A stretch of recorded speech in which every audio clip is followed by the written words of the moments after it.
नमस्कार, good news today देख रहे हैं आप। आपके साथ मैं हूं नवजोत रंधावा। बहराइच में आदमखोर भेड़िया अभी भी पकड़ से दूर है। हालांकि आश्वासन जरूर दिए जा रहे हैं कि जल्दी ही भेड़िया पकड़ लिया जाएगा, आतंक खत्म हो जाएगा, मगर कैसे ये शायद किसी को नहीं पता। अब यूं तो बहराइच में कई टीमें भेड़ियों के आतंक को खत्म करने में लगी हुई हैं। 2 रेंजर्स की अगुवाई में 10 सदस्यों की एक नई टीम भी तैयार की गई है और इस टीम का काम भेड़ियों को ट्रैंकुलाइज करना है। जरूरत पड़ने पर उन्हें गोली मारने का अधिकार इनके पास है। मगर सोचिए कि अगर जंगल में भरपूर शिकार होता तो क्या भेड़िया इंसानी बस्ती में आता? क्या बाढ़ की वजह से खाने की तलाश में भेड़ियों ने बस्ती का रुख किया है, इंसानी बस्ती का? और क्या जंगल में बढ़ते इंसानी दखल का यह नतीजा है कि भेड़िया इंसानी बस्ती में घुस रहा है?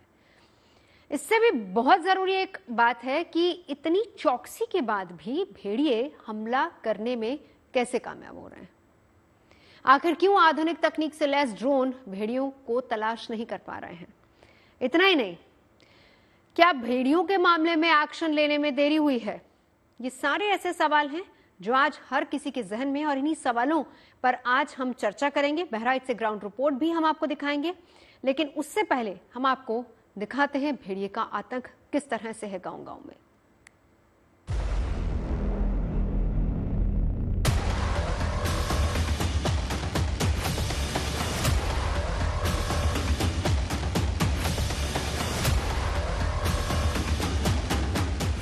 बहराइच में बाकी बचे 2 भेड़ियों को पकड़ने के सारे जतन फेल रहने के बाद पुलिस लोगों को समझाने में जुटी है।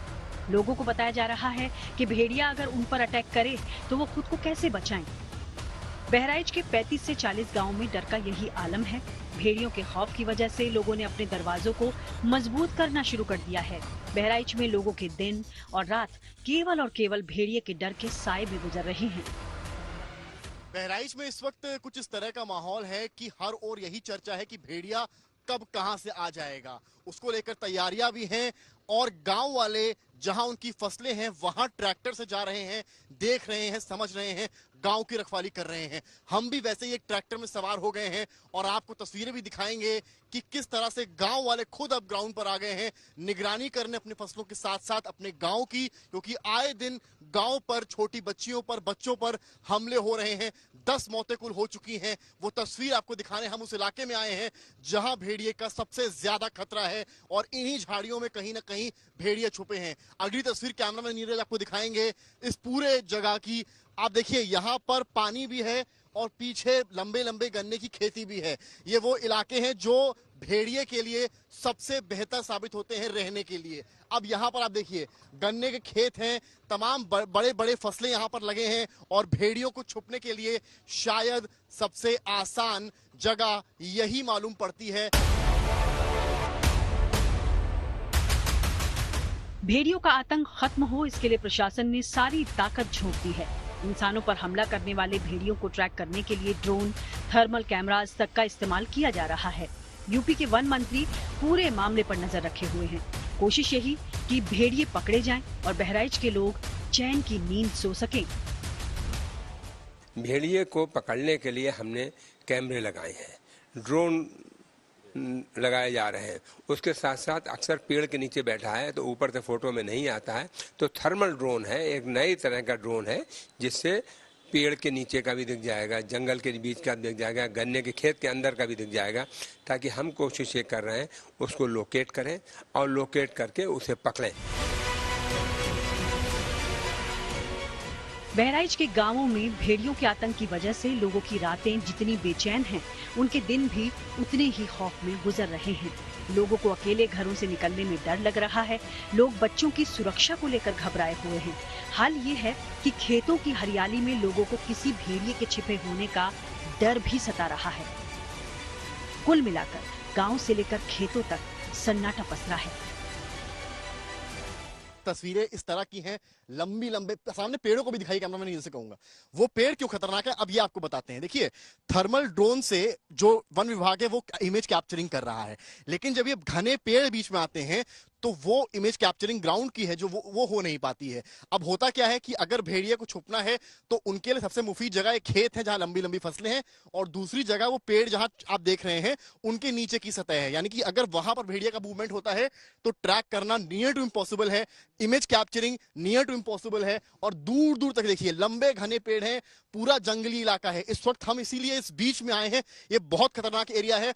रात में आप समझ लीजिए यहाँ पर एक आपको ये केवल तार हैं, यहाँ आपको एक लाइट नजर नहीं आएगी। सामने ही गांव है, वहां पर भी कोई लाइट की कोई ऐसी व्यवस्था है नहीं। घर के अंदर अगर लाइट है तो है, और अगर रात में पावर कट हो गया तब समझ लीजिए कि भेड़िए के लिए रास्ते कितने आसान होते हैं।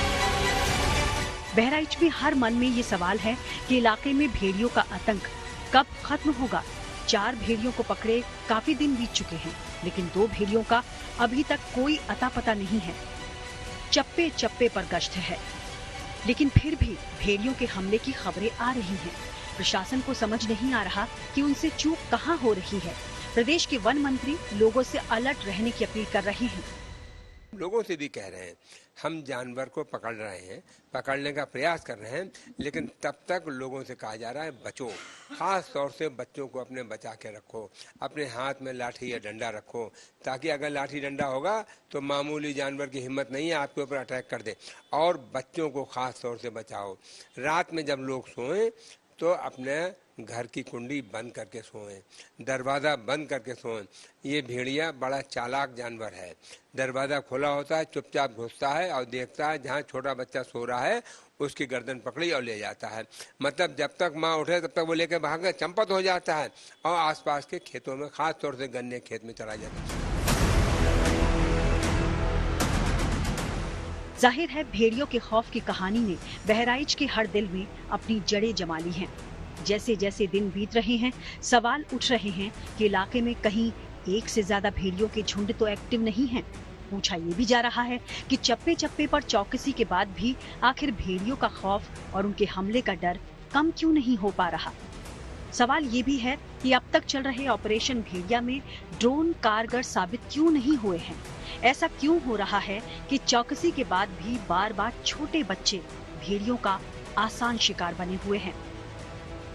एक जानवर जो है ये भेड़िया सीख गया है कि बच्चों के पास में न एडल्ट इंसान रहते हैं, उनकी यहाँ पर पेरेंटल केयर बहुत नेग्लिजिबल होती है, बच्चों का ख्याल नहीं रखा जाता है इस एरिया में, क्योंकि गरीबी इतनी है कि लोगों को अपने आप रात दिन काम करना पड़ता है।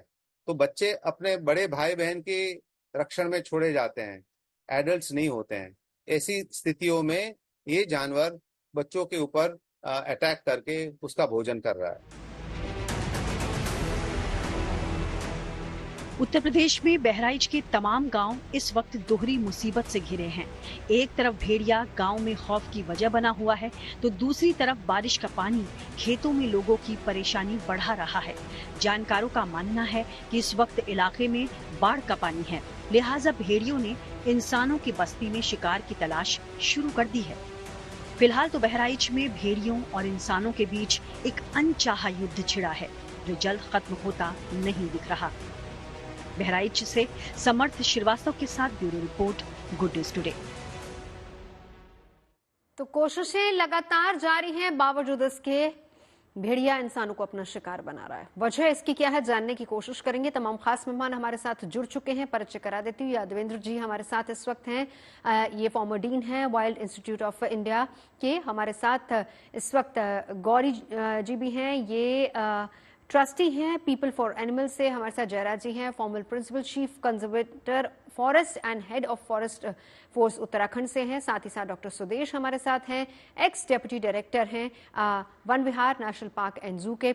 शुरुआत यादवेंद्र जी आप ही से करना चाहेंगे। अभी हम ये बात सुन रहे थे, क्योंकि अभी जो हमारी स्टोरी चली उसमें एक वाइल्ड लाइफ एक्सपर्ट ये कह रहे थे कि भेड़िया इंसान की उस मानसिकता को समझ गया है, जान रहा है कि कहां पर बच्चे अकेले रहते हैं, कहां पर बड़े लोग, क्योंकि ये कुछ इस तरह का एरिया जहां पर बड़े लोग रोजी रोटी के लिए कमाने चले जाते हैं और बच्चे अक्सर घर पर होते हैं। ये थ्योरी कितनी समझ में आती है सर?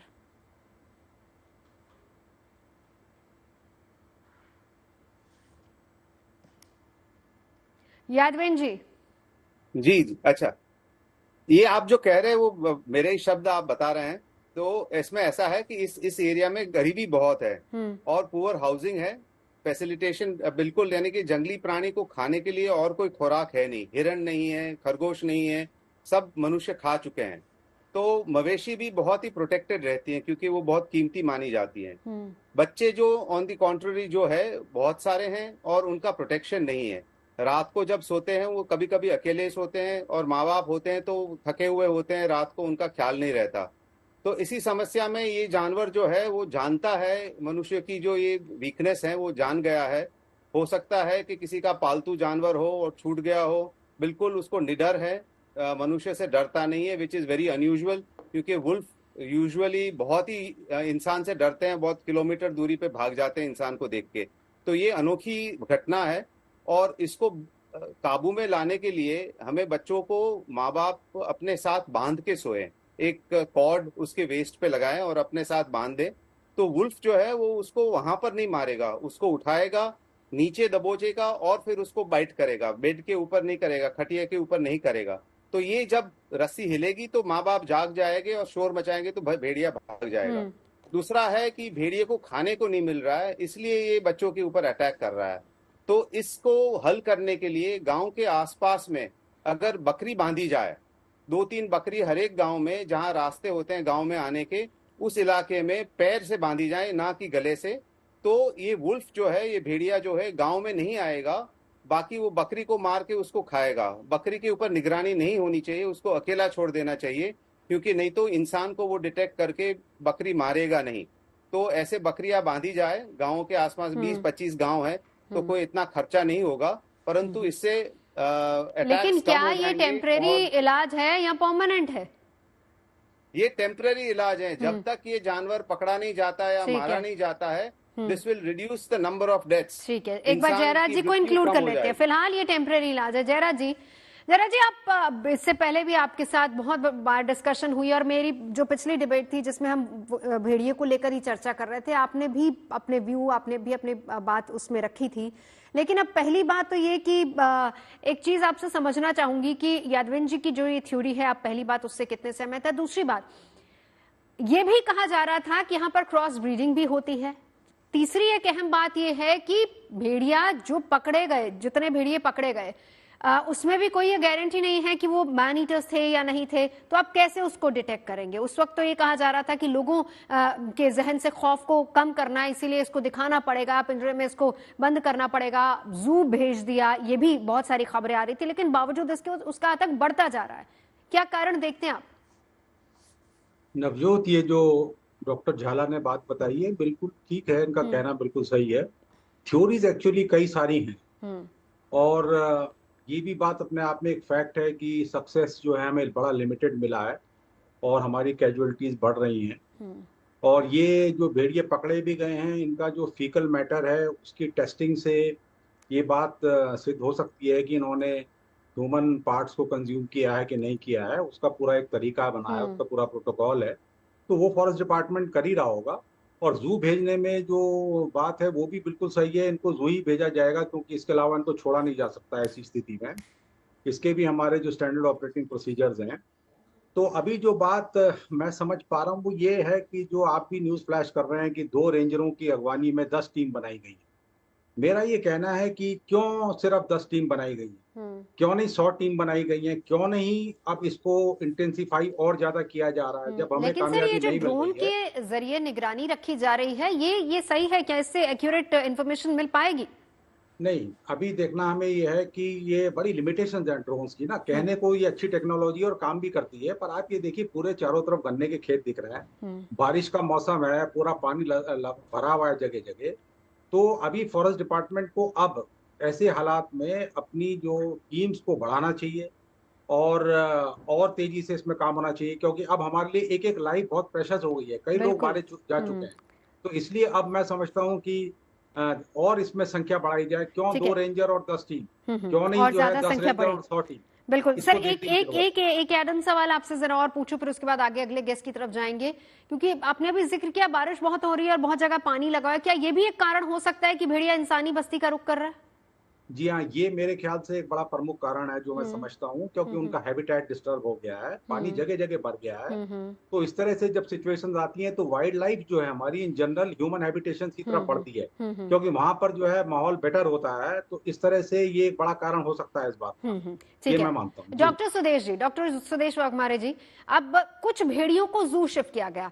अब देखिए, जिस दौरान जू शिफ्ट किया जा रहा था और हमारे साथ तमाम एक्सपर्ट्स भी मौजूद है, उन्होंने यही कहा था कि उसकी चेकिंग टेस्टिंग होनी चाहिए और उसके बाद उसको जू में शिफ्ट किया जाना चाहिए, क्या वो मैन ईटर है या नहीं है।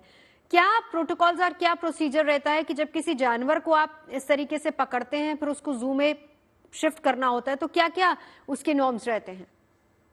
देखिए, एक तो ये कि इसको डिक्लेयर किया जाता है कि ये मैन ईटर, तो फीकल टेस्ट उसका सबसे बड़ा एविडेंस होता है। तो फीकल में बच्चों के कपड़े निकलना चाहिए थे, कुछ बोन्स के पार्ट निकलते हैं, हेयर्स निकलते हैं, उससे ये सर्टिफाई होता है कि ये मैन ईटर हो गया है। सबसे बड़ा एक जो एविडेंस होता है। दूसरा होता है कि जानवर जब थोड़ा एज ओल्ड हो जाता है तो उसके दांत घिस जाते हैं, पंजे के नाखून कमजोर हो जाते हैं, तो वो भी एक कारण रहता है कि वो अपना रूटीन शिकार नहीं कर पाता है। तो उसका प्रेबेस होते हुए भी वो उसको शिकार नहीं कर पा रहा है। तो ये दो एविडेंस ऐसे होते हैं जो मैन ईटर होने के लिए, डिक्लेयर करने के लिए पर्याप्त होते हैं। तो इन सावधानियों को बरता गया होगा करने के लिए। एक और बात है, आजकल काफी एडवांसमेंट हो गया है, तो आप फीकल टेस्ट से जो सीक्रेशन ऑफ हार्मोन्स का पता लगा सकते हैं कि स्ट्रेस हार्मोन, स्ट्रेस लेवल उन एनिमल्स का क्या चल रहा है। डेफिनेटली यदि हार्मोनल एक्टिविटी उसमें हार्मोन्स ऐसे आते हैं जो ये शो करते हैं कि उनका स्ट्रेस लेवल हाई है, इसका मतलब ये है कि उनका हैबिटेट डिस्ट्रक्शन हुआ है, हैबिटेट लॉस हुआ है और उनको पर्याप्त मात्रा में खाना नहीं मिल पा रहा है, इसलिए वो आए। एक बात पे और ध्यान देना चाहिए, ये 6 के ग्रुप की जो बात कर रहे हैं, अभी जंगल में कई सारे ग्रुप होंगे, यदि उनका हैबिटेट डिस्टर्ब हुआ तो वो भी आगे आ सकते हैं। तो इसका हमेशा ध्यान देना चाहिए कि केवल 6 भेड़िया ही समस्या नहीं है, हैबिटेट लॉस रोकना पड़ेगा। बिल्कुल। चलिए गौरी जी, अब आपके पास आते हुए आप क्या देखते हैं इस पूरे मामले में? पहली बात तो ये, क्योंकि सवाल बहुत सारे हैं, सवाल ये भी है कि उनका हैबिटेट पहली बार डिस्टर्ब हुआ है, दूसरी बात यह है कि कहीं ना कहीं इंसानों ने जंगली बस्ती पर कब्जा कर लिया, इसलिए भेड़ियों को इधर का रुख करना पड़ा, और सबसे बड़ी बात यह है कि आज इंसानी जान सबसे ज्यादा खतरे में है। गौरी जी। जी, सबसे पहले तो मैं ये कहूंगी कि हिंदुस्तानी भेड़िया क्या है इसको जानना बहुत जरूरी है। जो इंडियन वुल्फ है वो किसी भी तरह मैन ईटर कभी भी नहीं था। इनफैक्ट ये बहुत ही शर्मीला और ग्रुप में रहने वाला जानवर है, जो पैक में एक बड़ा डिसिप्लिन फॉलो करता है और इंसानों से बहुत दूर रहना पसंद करता है। इंसानी निकटता उसको बिल्कुल नहीं पसंद है, वो हैबिटेशन के पास आता भी नहीं है। इनफैक्ट बहुत सारे लोगों ने तो अपनी जंगल सफारीज में भी कभी वुल्फ को देखा नहीं होगा। So that is one thing. अब ये क्यों आ रहा है हैबिटेशन में, इसके कई रीजंस हो सकते हैं। जैसा कि मुझसे पहले डॉक्टर झाला ने भी कहा और डॉक्टर सुदेश ने भी कहा कि इनका प्रे बेस कम हो जाना, जो लोकल पोचिंग जब बहुत होती है और उसको वन विभाग बहुत सीरियसली नहीं लेता कि हाँ ठीक है, अगर 2-4 काकड़ वाकड़ किसी ने कुछ मार दिए या खरगोशों का शिकार हो रहा है, जंगली मुर्गी का शिकार हो रहा है, तो उसको सीरियसली लेते ही नहीं है। ये बैड फॉरेस्ट मैनेजमेंट प्रैक्टिसेस की वजह से जब पोचिंग पर नियंत्रण नहीं रहता, छोटे जानवरों की पोचिंग पे, तभी बड़ा जानवर जंगल से बाहर निकलता है क्योंकि उसको खाने को ही कुछ नहीं है। So this is just bad forest management. ये वन विभाग की नाकामी है कई सालों तक, जिसकी वजह से आज जो है वो कार्निवोर्स बाहर निकलते हैं। सो वो एक रीजन हो सकता है। दूसरा रीजन है जो ये अनियंत्रित अनसस्टेनेबल विकास है। जब हम जंगलों के बीच में सड़कें बना देते हैं, जानवर डिस्टर्ब होते हैं। सिर्फ भेड़िए ही नहीं, कभी नीलगाय, कभी जंगली सुअर, कभी बंदर, कभी लेपर्ड्स, कभी टाइगर, हमारी सबके साथ भिड़ंत होती रहती है। हम इसलिए इन सिचुएशंस का सामना करते क्योंकि हम साइंटिफिकली नहीं डील करते इन सिचुएशंस के साथ। तो अभी सिर्फ अटकलें लगाना कि ये कर लेना चाहिए, वो कर लेना चाहिए, स्पेशली जैसा अजीब अजीब उपाय हैं कि गांव के बाहर बकरी बांध दो, ये तो मतलब हम बेटिंग कर रहे हैं ना।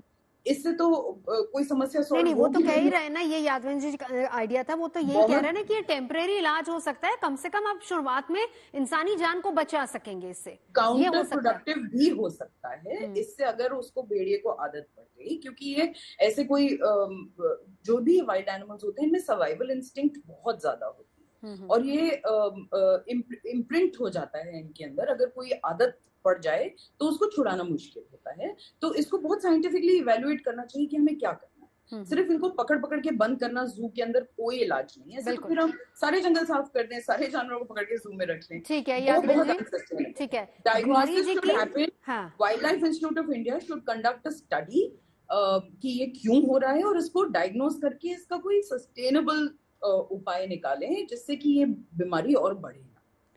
यादव जी, एक तो गौरी जी के जो उन्होंने पॉइंट उठाया उसका जवाब आपसे चाहूंगी, और दूसरी बड़ी बात ये कि अभी सिर्फ वो 6-7 के झुंड की हम बात कर रहे हैं और इसमें देखिए कोई दो राय नहीं कि वहां पर और भी ज्यादा भेड़िए हो सकते हैं। तो क्या ये माने, क्योंकि अगर ड्रोन वहां पर लगाए गए हैं, तलाश लगातार हो रही है और इतना बड़ा ये पूरा एरिया है, तो उम्मीद ये की जा सकती है कि वहां पर और भी ज्यादा भेड़िए, यानी कि खतरा अभी टला नहीं है पूरी तरह से। ऐसा है कि पूरा झुंड शायद इसमें इन्वॉल्व नहीं है, एक ही जानवर का काम है, क्योंकि जैसे जो बच्चे मरे हुए हैं उस पे जिसने जितने जानवरों ने खाया है वो एक ही जानवर ने खाया हुआ है। अगर पूरा पैक खाता तो कुछ नहीं बचता, उसकी हड्डी पसली सब खा जाते हैं। तो जानवर एक ही है इसमें इन्वॉल्व, अगर वो मारा जाएगा या पकड़ा जाएगा तो ये समस्या खत्म हो जाएगी। और भेड़िए आएंगे और इलाके में और झुंड होंगे तो वो मैन ईटर्स नहीं है, तो उसकी हमें चिंता करने की आवश्यकता नहीं है। सर, ये आप किस तरीके से डिफरेंशिएट करते हैं कि वो मैन ईटर्स हैं कि नहीं है और कितने भेड़िए मैन ईटर्स हैं? क्योंकि पिछले दिनों जब हम बात कर रहे थे, आई एम श्योर कि जय जी को इस बात का बहुत अच्छे से इल्म होगा, हम इसी बात का जिक्र कर रहे थे कि आप जिसको पकड़ रहे हैं, 3 या 4 जितने भी पकड़े गए थे, ये कैसे आप पता लगा सकते हैं कि मैन ईटर है कि नहीं? और इसके अलावा और आगे जो भेड़िए वहां पर हैं जो अभी तक नहीं पकड़े गए हैं, वो मैन ईटर्स हैं या फिर नहीं है? ये जो जयराज साहब ने बताया वो डीएनए टेस्टिंग करना जरूरी है। जो शव मिलते हैं उसके कपड़े के ऊपर से बाल उठाना है और जहां पर वुंड्स हुए हैं, कैनाइन पंक्चर वुंड्स हुए हैं, उसमें से डीएनए उठाना है और वो फॉरेंसिक टेस्टिंग करेंगे तो उसे पता चलेगा कि भेड़िया है कि नहीं पहले तो, और कौन सा भेड़िया है वो भी पता चलेगा। जो भेड़िए के साथ में मैचिंग कर सकते, जो पकड़े गए भेड़िए हैं उसके साथ डीएनए टेस्टिंग करके पता चलेगा कि इसने मारा है कि नहीं मारा है, तो कल्प्रिट कौन है वो पता चल जाएगा। नहीं, दूसरी बात, और मेरे अगले सवाल का जवाब भी सर मैं आपसे चाहूंगी कि ये भी कहा जा रहा है और कि ये भी हो सकता है, भी डॉक्टर सुदेशी बता रहे थे कि और भी ज्यादा बड़ी संख्या में भेड़िए हो सकते हैं, यानी आगे आने वाले समय में और ज्यादा अटैक्स हो सकते हैं अगर ऐसी प्रवृत्ति है उनमें। तो नहीं, ये नहीं है, ये समस्या एक ही जानवर की है। अगर ये मारा जाएगा या पकड़ा जाएगा तो ये समस्या खत्म हो जाएगी। परंतु ये जो 4 भेड़िए पकड़े हैं उसमें से लाइकली नहीं है कि कोई भी मैन ईटर हो। उसके डीएनए टेस्टिंग करने से ही पता चलेगा कि है कि नहीं। तो हमें ज्यादा चिंता करने की बात नहीं। जैसे गौरी जी ने बताया, भेड़िए बहुत ही इंसान से डरते हैं और भेड़िए से कोई खतरा नहीं होता। भेड़िए इस इलाके में हजारों सालों से रह रहे हैं मनुष्य के साथ में, और ऐसे इंसिडेंसेस पिछले 50 साल में 2 ही हुए हैं, एक बिहार में और एक उत्तर प्रदेश में।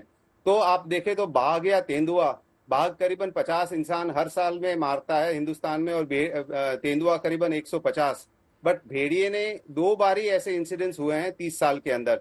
तो हमें भेड़ियों से डर नहीं होता है। इसने मीडिया ने बहुत मलाइन करके रखा है। हमें इस पर्टिकुलर जानवर जो इंसान को मार रहा है उसको मार देना चाहिए। खबरें आ रही हैं, अगर इतने बच्चों को शिकार बनाया गया है तभी तो मीडिया दिखा रहा है ना सर। बिल्कुल। और तो ये भी आप इस बात से भी आप इनकार नहीं कर सकते कि अगर हम नहीं दिखाते तो शायद इतनी टीमें वहां पर नहीं लगती, ड्रोन से निगरानी नहीं होती। ह्यूमन बीइंग्स में भी मर्डरर होते हैं, तो आप पूरी ह्यूमन बीइंग की जाति को तो नहीं मार डालेंगे ना।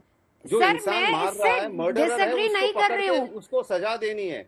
इससे मैं डिसएग्री नहीं कर रही हूँ सर। ये सवाल तो हम भी कह रहे थे कि आप हर भेड़िए को पकड़कर पिंजरे में या फिर आप जू में नहीं डाल सकते ना, ये पता लगाना पड़ेगा वहां पर। जरूरत भी नहीं है। एक जानवर जो है उसको आइडेंटिफाई करना बहुत मुश्किल है मैडम। इसमें बाघ की जैसे धारियां नहीं होती, तेंदुए के जैसे रोजेट्स नहीं होते हैं, तो कैमरा ट्रैप इमेजेस से आपको पता नहीं चलेगा कि कौन सा भेड़िया है। जो फोटोग्राफ देखे जा रहे हैं, जो आपने पैक दिखाया है, उसमें 2 बच्चे हैं और 2 एडल्ट्स हैं। तो ये बच्चों का काम नहीं है, ये एडल्ट वुल्फ का काम है। मेरे हिसाब से ये सिंगल वुल्फ, लोन वुल्फ है जो डिस्पर्स हो चुका है, पैक के साथ नहीं रह रहा है, झुंड के साथ नहीं है। तो ऐसे जानवर को टारगेट करना बहुत मुश्किल होगा। 5-6 भेड़ियों को वहां से हटाया जाए या मारा जाए तो इसमें कोई प्रॉब्लम नहीं है, क्योंकि अगर ये नहीं करेंगे हम तो कम्युनिटीज वहां पर पॉइजन करके पूरी कार्निवोर कम्युनिटी को खत्म कर देंगे। तेंदुए, बाघ, हाइना, जैकॉल, वुल्फ सब मारे जाएंगे। उसकी वजह हमें 4 या 5 जानवर को सैक्रिफाइस करके यहाँ से ये समस्या हल कर देनी चाहिए। ठीक है, इस जो पर हम गोली मारने बाकी का पैनलिस्ट हुक्म की राय है भी वो बराबर है। हाँ। क्योंकि तेंदुए को पकड़ना बहुत ही मुश्किल होता है। हाँ। बाघ और तेंदुओं को पकड़ना आसान है, पर भेड़ियों को पकड़ना बहुत मुश्किल है। तो वो डार्ट रेंज में नहीं आएगा, पिंजरे में बहुत मुश्किल से जाता है। तो जो गोली मारने का जो है, बाकी आप देखिए जो भेड़िए 3-4 भेड़िए पकड़े, उसमें से एक तो स्ट्रेस से ही मर गया, बाकी ने वो पिंजरे को दांत से पकड़ के उसके दांत टूट गए होंगे। ऐसे जानवर को जू में रख के आप पूरी जिंदगी उसको तंग करेंगे। उससे बेहतर है कि वहां पर शूट एट साइट ऑर्डर देके इस समस्या का हल किया जाए, क्योंकि पूरे देश में जो इसके अगेंस्ट में ओपिनियन बन रहा है उससे पूरी प्रजाति के ऊपर नुकसान होगा, खतरा भी हो सकता है। एक सवाल यहाँ पर यह भी है कि ठीक है, खाने की तलाश में भेड़िया इंसानी बस्ती का रुख कर रहा है, इंसान का दखल बहुत ज्यादा बढ़ गया है जंगलों में, वो भी एक बड़ी वजह हो सकती।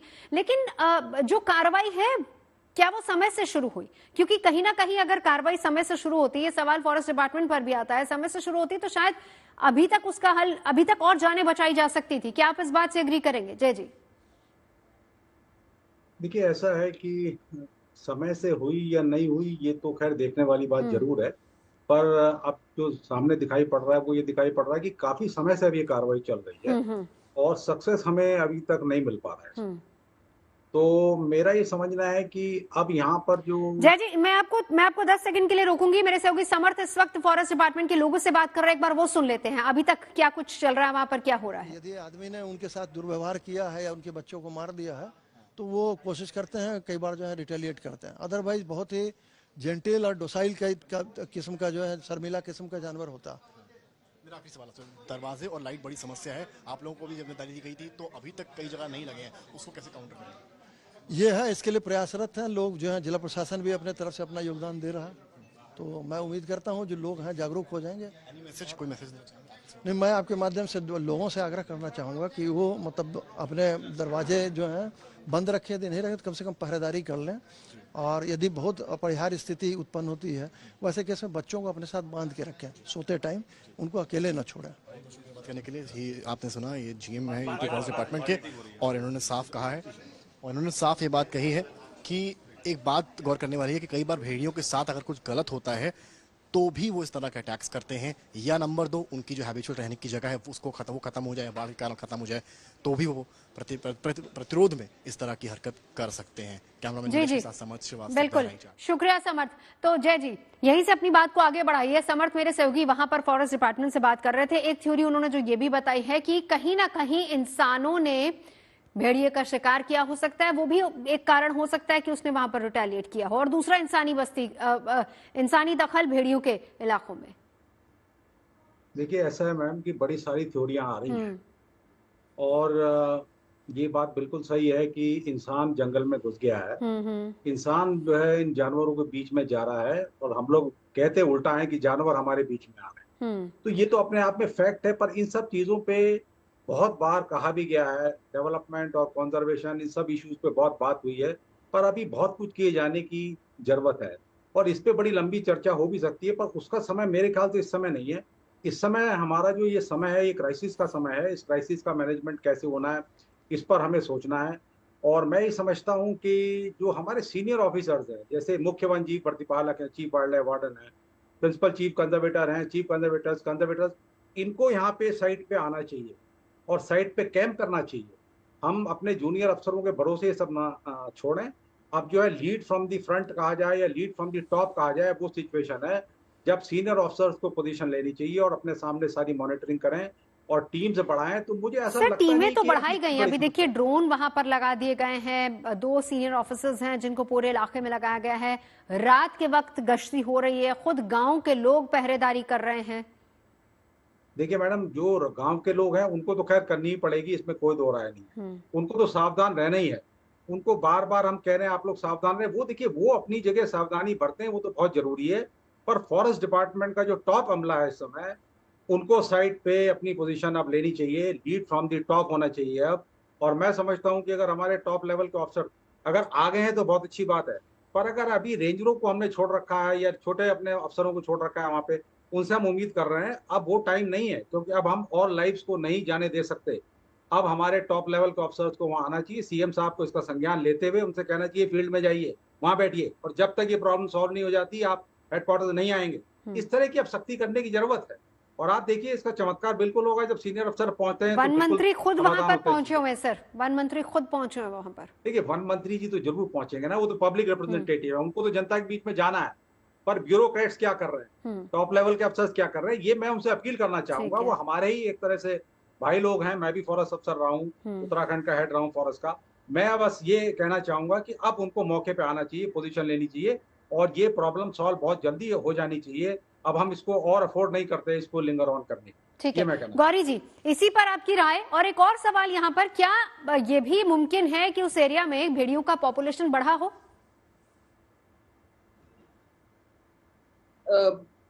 काफी संदेहजनक है कि पॉपुलेशन बढ़ने की वजह से वो स्पिल आउट हो रहे हैं, बट ये again remains a matter of scientific discovery. अगर ये wild life institute of India को इन्वॉल्व करके इसकी जड़ तक जाएं तो अच्छा होगा। अटकलें लगाना काउंटर प्रोडक्टिव हो सकता है। एक और बहुत इंपॉर्टेंट बात ये कहना चाहूंगी कि हमारी एक आदत सी पड़ गई है क्राइसिस टू क्राइसिस जीने की।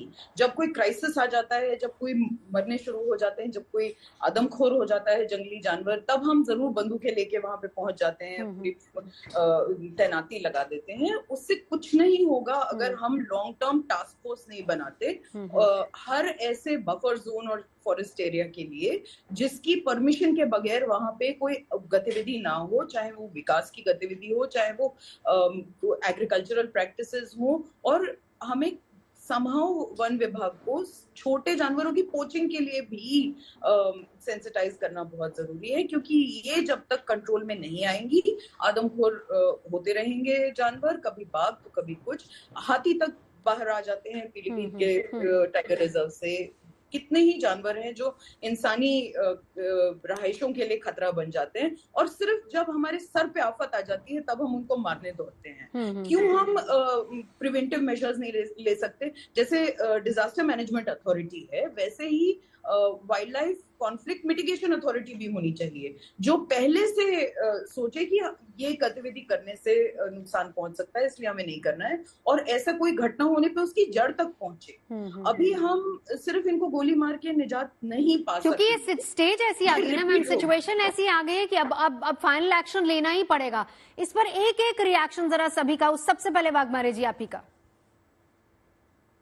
सर ऑडियो म्यूट है सर आपका शायद। नहीं, ऑन है मैम। हेलो जी जी जी सर, सुन पा रहे, बताइए। जी, एक तो फॉरेस्ट डिपार्टमेंट को 3 काम इमीडिएट करना चाहिए। तो फुट पेट्रोलिंग बढ़ाना चाहिए, नंबर दूसरा काम करना चाहिए, उसको स्नीफर्स डॉग डेप्यूट करना चाहिए, डॉग स्क्वाड लगाना चाहिए।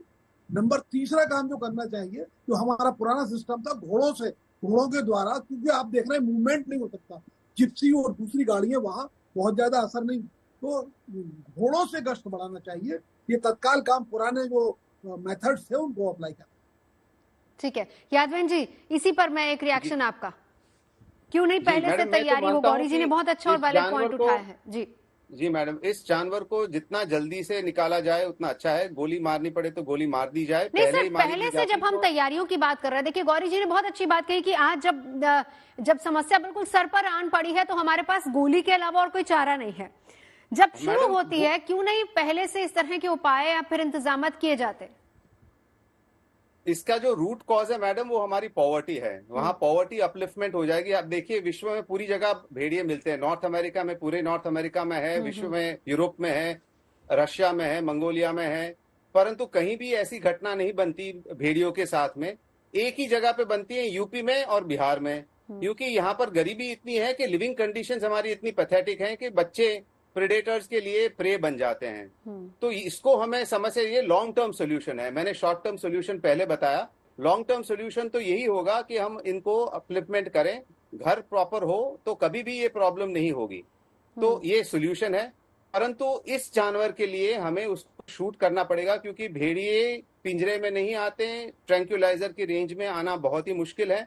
ये समस्या अगर तभी भी हल की जाती तो हमें 5 जानवर नहीं मारने पकड़ने पड़ते, क्योंकि पकड़ के जू में डालने से तो उसकी मृत्यु बेटर है।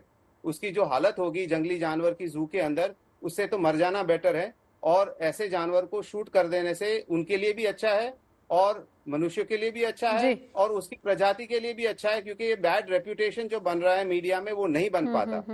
तो हमें इसके स्विफ्ट एक्शन लेना चाहिए और उसको तुरंत ही निप इट इन द बड। तो जब भी मैन ईटर बने, बाघ हो, तेंदुआ हो या वुल्फ हो, जो भी हो, उसको हमें तुरंत ही वहां से निकालना जरूरी हो जाता है, नहीं तो उसके रिपरकशन सोसाइटी में बहुत बुरे होते हैं। सर लौटती हूँ, इसी का एक जवाब जय जी आपसे लूंगी, लेकिन उससे पहले जरा मेरे से होगी समर्थ इस वक्त हमारे साथ बहराइच से ही जुड़ चुके हैं। समर्थ, अभी तक के क्या क्या सरकार की तरफ से इंस्ट्रक्शंस दिए गए हैं, क्या कुछ वहां पर हुआ है, बताइए जरा डिटेल में। समर्थ श्रीवास्तव।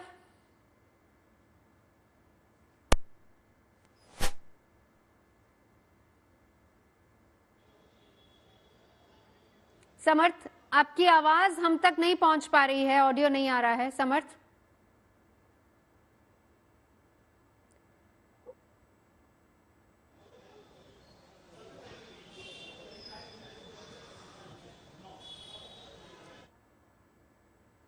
आ पा रही है? जी जी जी समर्थ बताइए।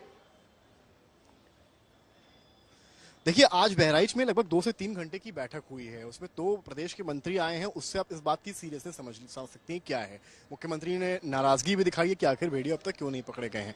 10 मौतें हो चुकी हैं, 30 से 40 लोग घायल हो चुके हैं, लेकिन अभी तक भेड़िए हाथ में नहीं आ रहे हैं। कई बड़ी बातें इस बैठक में सामने आई हैं, जो मंत्रियों ने भी कही हैं। संजय पाठक हैं, जो यूपी फॉरेस्ट कॉर्पोरेशन के जीएम है, उन्होंने भी बात की है जेएनटी से और साफ बताया है कि जो भेड़िए हैं उनकी टेंडेंसी 2 है अटैक करने की। यूजुअली एक जो गांव बहराइच पड़ता है या पीलीभीत या लखीमपुर, यहाँ गांव के क्षेत्रों में बाघ का, शेर का या भेड़ियों का चलना फिरना आम है और गांव वाले इससे हैबिचुअल होते हैं।